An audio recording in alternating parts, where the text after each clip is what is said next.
Dando início agora ao primeiro interrogatório, eu chamo para sua inquirição o réu colaborador Mauro César Barbosa Cid e o seu advogado, Dr. César Roberto Bittencourt. Por favor, aqui na mesa principal.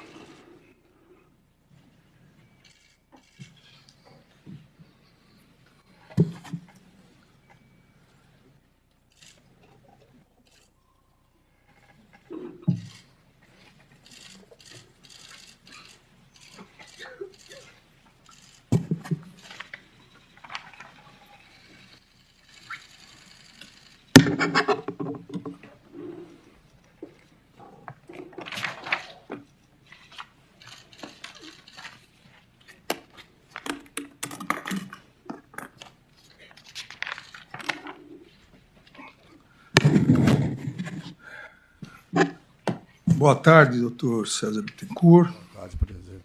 Boa tarde também ao coronel Mauro César Barbosa Cid. Boa tarde, ministro. Iniciando o interrogatório, como determina a legislação, primeiro eu pergunto se o senhor teve a oportunidade de conversar reservadamente com seu defensor ou seus defensores antes da audiência. Sim, senhor ministro. Então, isso. Já foi devidamente qualificado o réu. Se o senhor tem ciência dos termos da acusação que lhe é imputado. Sim, senhor. Também, como eu acabei de dizer, o senhor tem... o senhor, por ser réu colaborador, o senhor, em relação ao processo, o senhor abriu mão do seu direito ao silêncio, e então o senhor deve responder às questões que lhe forem inquiridas. Sim, senhor. A primeira parte do interrogatório, por determinação legal, é sobre a pessoa do réu. O senhor reside... Em Brasília. Aonde, especificamente? No setor militar urbano. A sua profissão? Militar. Tá. O senhor já foi processado, preso alguma vez? Não, senhor. É casado? Sim, senhor. Casado. 3 filhos. Tem filhos? Sim, senhor. 3 filhas. Tá. Também, antes de começar as perguntas específicas, as perguntas previstas pelo Código de Processo Penal, é verdadeira a acusação que lhe é feita pelo Procurador-Geral da República? Eu presenciei grande parte dos fatos, mas eu não participei deles. Certo. Então, nós vamos começar com as questões importantes aqui, que o senhor já tem conhecimento. E somente antes disso, se o senhor conhece as testemunhas que foram inquiridas, se tem algo em relação a elas? Algumas eu conheço, outras não. Mas tem algum impedimento em relação a elas? Nenhum.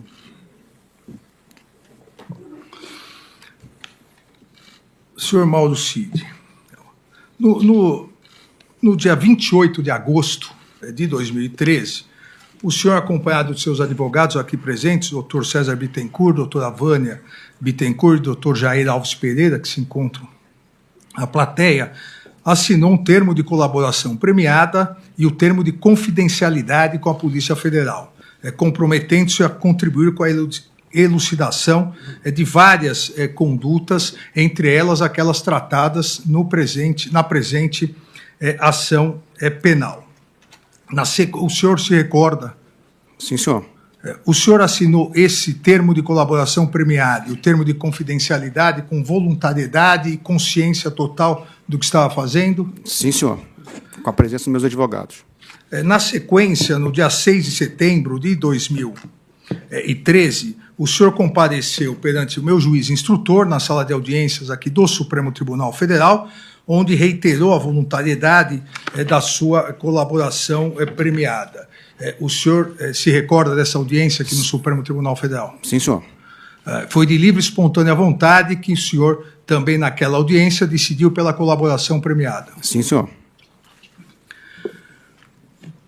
No dia posteriormente, aqui é uma questão importante, o senhor deu 12 depoimentos à Polícia Federal, sendo que 6 foram no dia 28 de agosto de 2023, 2 no dia 11 de março de 2024, 2 um no dia 9 de abril de 2024, um no dia 18 de junho de 2024, um depoimento no dia 19 de novembro de 2024 e, no final, o último depoimento no dia 5 de dezembro de 2024. Esclarecendo, é importante, que foi até uma dúvida suscitada pelo eminente ministro Luiz Fux na sessão de recebimento da denúncia, no dia 28 de agosto, a Polícia Federal fez 6 depoimentos, optou para, no mesmo dia, realizar 6 depoimentos, porque cada um tratava de uma investigação. Então, não são 6 depoimentos realizados sobre o mesmo fato. São 6 depoimentos realizados sobre questões diversas. Um depoimento aqui, que trata sobre esses fatos, um sobre vacinas, um sobre a Polícia Rodoviária Federal, um sobre questões de garantia da lei e da ordem, um sobre joias, outro sobre cartões corporativos. No dia 11, e por isso que peço atenção do senhor, então, no dia 28 foi um depoimento sobre os fatos tratados nessa ação penal. Sim, no dia 11, mais um depoimento, no dia 11 de março, foram mais um dia onde 2 depoimentos, joias, mas também sobre a questão do golpe tratado aqui na ação penal. Então, são 2 depoimentos. No dia 9 de abril, questão também relacionada a essa investigação, em relação à entrevista à revista Veja, 3. No dia 18 de junho, questão sobre joias, não é relacionada a essa ação penal. E nos dias 19 de novembro e 5 de dezembro, mais 2 depoimentos em relação aos fatos tratados aqui. Ou seja, foram 5 depoimentos sobre esse fato. Eu pergunto ao senhor, por que a necessidade desses depoimentos? Por que, principalmente, e os 2 últimos nós vamos deixar, mas por que a necessidade de ser ouvido primeiro dia 28, depois dia 11 novamente, e depois no dia 19 e no dia 5? Na verdade, 4 aqui, eu falei 5, mas são 4 depoimentos. Já que nós sabemos, o colaborador, quando assina a colaboração, ele não pode selecionar, ser seletivo nas informações, ele deve dizer tudo o que sabe. Então, gostaria que o senhor explicasse o porquê da necessidade desses 4 depoimentos sobre o mesmo fato. Sim, senhor. Esses outros depoimentos foram a partir da convocação da Polícia Federal, e na maioria deles, porque nos 3 primeiros depoimentos, nos 3 primeiros dias de depoimento que o senhor comentou, foram onde foram feitos a grande base das declarações. Depois disso, a Polícia Federal nos convocava para identificar uma pessoa, identificar um fato, identificar um local, né, ou ratificar ou retificar algumas informações que eles tinham adquirido no processo da investigação, nunca para trazer fatos novos ou coisas que eu não tinha dito, e sim para colaborar mais com o que a Polícia Federal tinha já levantado. Então, era um reconhecimento de uma pessoa, ou um fato para dizer se eu sabia ou não daquele fato, ou um local que eles estavam para dizer se aquele fato aconteceu exatamente naquele local. Então, foi mais para confirmar, e tudo a pedido da Polícia Federal.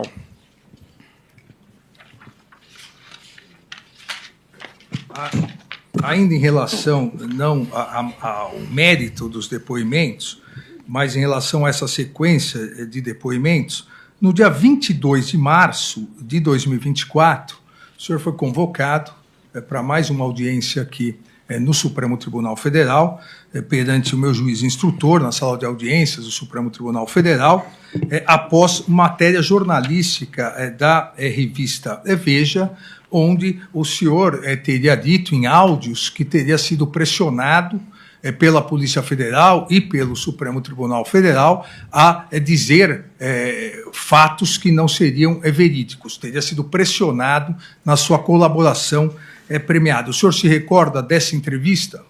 Dessa entrevista não, desses áudios vazados? Sim, senhor, foi um vazamento de áudios que foram feitos sem consentimento, sem a minha permissão, de um desabafo de um momento difícil que eu e minha família estávamos passando, né, onde mensagens de áudio da minha filha sendo vazadas para a imprensa, matérias, fotos pessoais vazadas na imprensa, eu vendo minha carreira militar desabando, minha vida financeira acabada, então, o que gerou uma crise pessoal, até mesmo psicológica, muito grande, né, e que aí nos leva a certo desabafo com amigos, com pessoas próximas, né, nada de maneira oficial, nada de maneira acusatória, né. Nesses áudios, realmente, eu critico generais, critico os políticos, critico, digamos assim, de maneira bem... Saio atirando para tudo quanto é lado. Uma maneira de desabafar aquele momento ruim que a família estava passando. Inclusive, né, a minha promoção, naquele momento, se eu ia ser promovido ou não. Então, aquilo estava me fazendo, me corroendo, me fazendo muito mal, né. Então, foi mais um desabafo para um amigo, ou não sei como é que esses áudios vieram a parar na mão da Veja. Né? Com relação aos investigadores da Polícia Federal, em nenhum momento houve pressão, o que houve era, eles tinham uma linha investigativa e eu tinha outra visão do que aconteceu dos fatos. Então, houve esse jogo de depoimentos e respostas e perguntas, né? E realmente um pouco da frustração de a minha linha, o que eu estava contando, não está dentro da linha de investigatória da Polícia Federal. Mas, em algum momento, o senhor foi pressionado, coagido?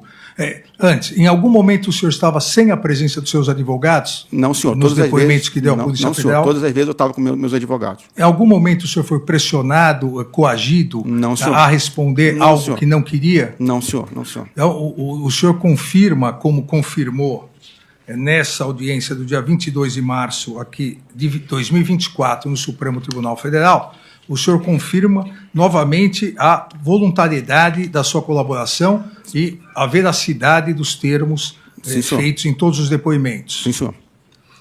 Ainda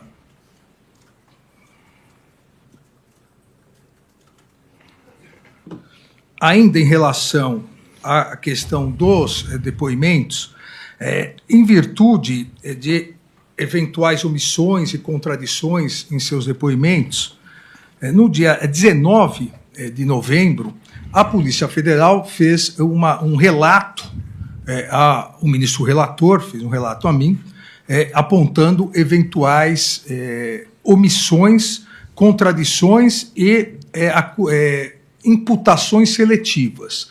Especialmente, depois nós vamos chegar lá, nas perguntas específicas, especialmente em relação à Operação Copa 2022 e a Operação Punhal Verde Amarelo. E apontando essas contradições, a Polícia Federal representou e a Procuradoria-Geral da República também aderiu com seu parecer pela prisão preventiva do senhor. Eu, no próprio dia 19, convoquei uma audiência nesse Supremo Tribunal Federal para o dia 21 de novembro, sob a minha presidência. O senhor se recorda? Sim, senhor. Nessa audiência, o senhor também estava acompanhado por seus advogados? Sim, senhor. E, como de resto, em todas as demais depoimentos na Polícia Federal e em audiências aqui no Supremo Tribunal Federal, o senhor se lembra de ter reiterado a voluntariedade de sua colaboração premiada? Sim, senhor. O senhor, naquele momento, também se recorda de ter de ter retificado algumas declarações anteriores? Sim, senhor. E o senhor aponta a veracidade dessas declarações feitas na audiência, que depois nós vamos rever. Sim, senhor. Nesse momento, no dia 21 de novembro, do dia 19 de novembro até o dia 21 de novembro, em algum momento, seja na Polícia Federal, seja aqui no Supremo Tribunal Federal, o senhor ou seus advogados presentes sofreram alguma coação que pudesse restringir a voluntariedade dos seus depoimentos? Não, senhor. Então, vamos agora, Coronel Cid, iniciar algumas questões, esclarecer judicialmente agora, na presença das partes, do Ministério Público, do Procurador-Geral da República e dos advogados dos demais réus, algumas questões dos depoimentos. O senhor confirma a integralidade, eu repito, de todos os depoimentos, tanto na Polícia Federal quanto no Supremo Tribunal Federal. Sim, senhor. No depoimento na Polícia Federal, do dia 8 de agosto de 2023, o primeiro, a leva de primeiros depoimentos, 8 de agosto ou 6 de agosto? Só para não...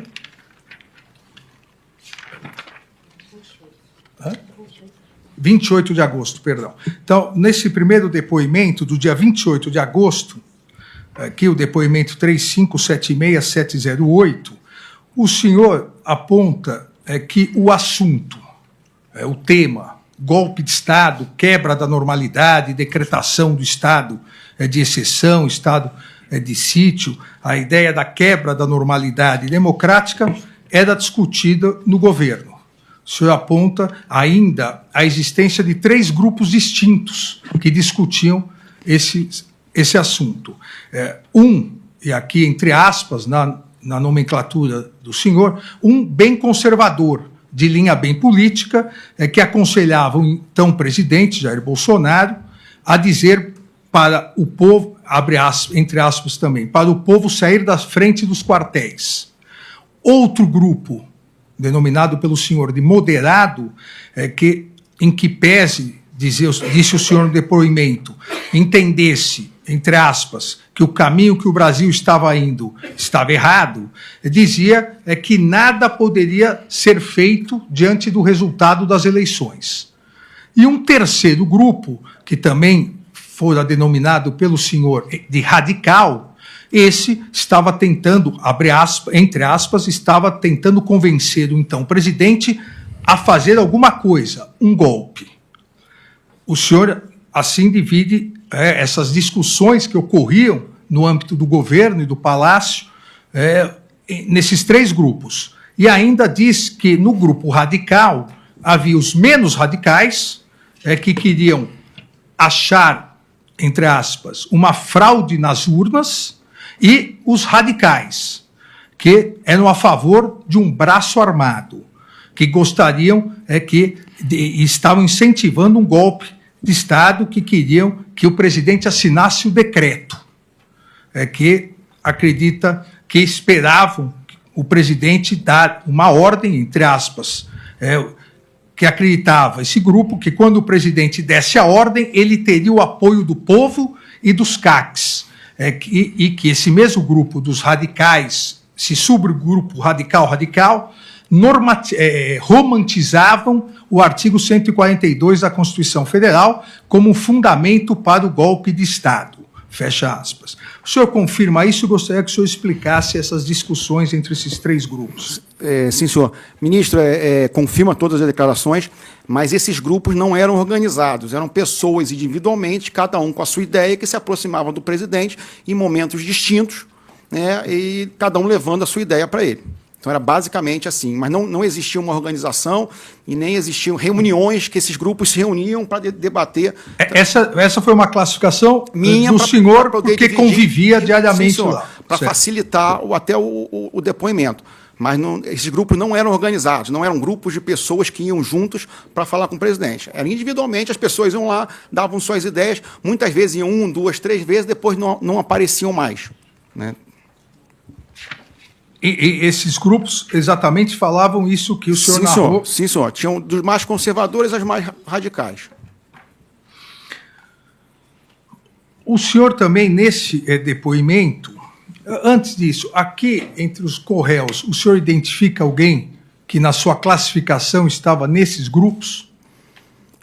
Se o senhor quiser, para facilitar, eu leio os corréus. O corréu Alexandre Ramagem. Não, senhor. Almir Garnier. Esse eu classifiquei no grupo dos mais radicais. Radical, e naquela divisão, radical. Sim, senhor. Anderson Gustavo Torres. Eu acho que nem entrou, se eu não estou enganado, acho que não entrou nessa divisão. Augusto Heleno Ribeiro Pereira. Também eu acho que não entrou na divisão. Paulo Sérgio Nogueira de Oliveira. Se eu não me engano, estava nos moderados. Walter Souza Braga Neto. Ele também, eu acho que nesse momento ele estava nos moderados. Não me recordo. Obviamente, para que conste, não citei o nome do réu Jair Messias Bolsonaro, porque esses grupos pretendiam influenciar o réu Jair Messias Bolsonaro. Obviamente, ele não fazia parte de nenhum desses grupos. Em relação ao co-réu Paulo Sérgio, o senhor diz que Jair Messias Bolsonaro queria uma atuação mais contundente do general Paulo Sérgio em relação à Comissão de Transparência das Eleições montada pelo Ministério da Defesa, que Jair Bolsonaro queria que o documento produzido fosse duro. O senhor confirma isso? Sim, senhor.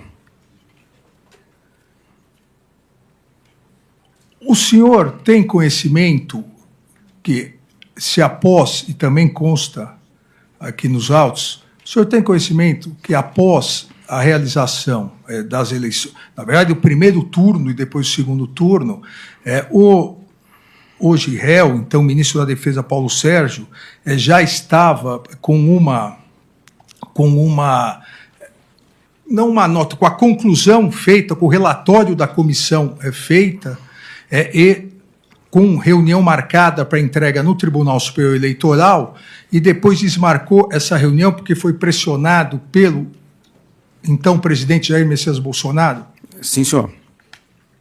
O senhor sabe como foi essa pressão? Ministro, efetivamente, eu não sei se foi por ligação, se foi por conversa particular, mas essa pressão realmente existia. O general Paulo Sérgio ele tinha uma conclusão desse documento, né, voltada por um lado mais técnico, e se tinha a tendência de fazer algo voltado um pouco mais político, né? E acabou que, no final, chegou-se ao meio termo, que foi o documento que foi creio, produzido e assinado.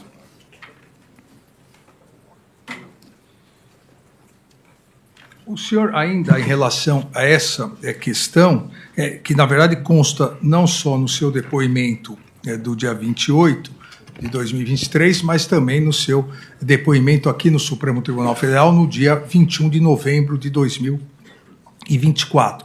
O senhor tem conhecimento que, depois do relatório apresentado e da nota que o Tribunal Superior Eleitoral emitiu, dizendo que havia recebido o relatório do Ministério da Defesa, que tinha testado a lisura das eleições, a regularidade das urnas, o senhor tem conhecimento se o co-réu Paulo Sérgio sofreu pressões para soltar uma segunda nota?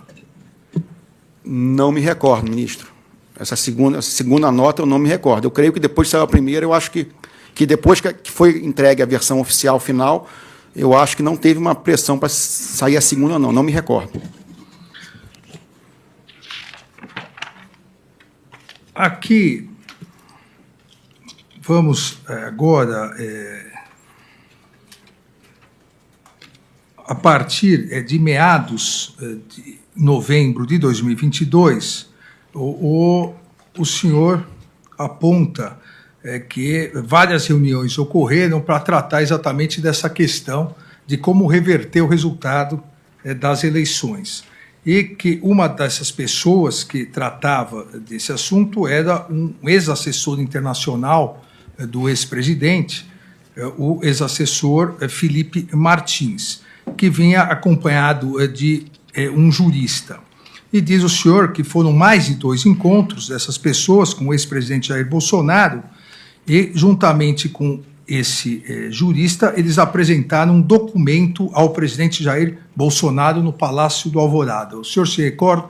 Eu gostaria que o senhor explicasse como foi essa apresentação e do que se tratava o documento. Sim, senhor. Então, agora, em termos de datas, não me lembro bem como foi, mas me parece que foi umas 2, no máximo 3 reuniões, talvez 2, em que foi levado esse documento ao presidente. O documento consistia basicamente de 2 partes, né? A primeira parte eram os considerandos, né? Eram 10, 11, 12 páginas, né? Muito robusto. Nesses considerandos, eles listavam basicamente as possíveis interferências, intervenções do STF e do TSE no governo Bolsonaro e nas próprias eleições. E no segunda parte entrava numa área mais jurídica, né, de estado de defesa, estado de sítio, prisão de autoridades e decretação de um conselho eleitoral, alguma coisa assim para refazer as eleições ou algo parecido. Esse documento, o senhor disse que previa a decretação de prisão de determinadas autoridades. Quais seriam essas autoridades? Ministro, basicamente, vários ministros do STF, o presidente do Senado, acho que o presidente da Câmara não, mas eram de várias autoridades, assim, tanto do STF como do Legislativo. Também previa, o senhor disse, uma comissão eleitoral. Sim, senhor. Essa comissão eleitoral iria... Qual seria a função dessa comissão eleitoral? Eu não me ative muito nos detalhes do documento, mas seria conduzir uma nova eleição, né, baseado numa eleição anulada, algo então, assim. seria para conduzir uma nova eleição após a eleição já realizada. Sim, senhor. O ex-presidente Jair Bolsonaro recebeu e leu esse documento? Sim, senhor. Recebeu e leu. Ele fez algumas alterações no documento? Sim, senhor. Ele, de certa forma, enxugou o documento, né? Ele enxugou o documento, basicamente retirando as autoridades das prisões, né? Somente o senhor ficaria como preso. O resto não... O resto foi concedido no habeas corpus. O senhor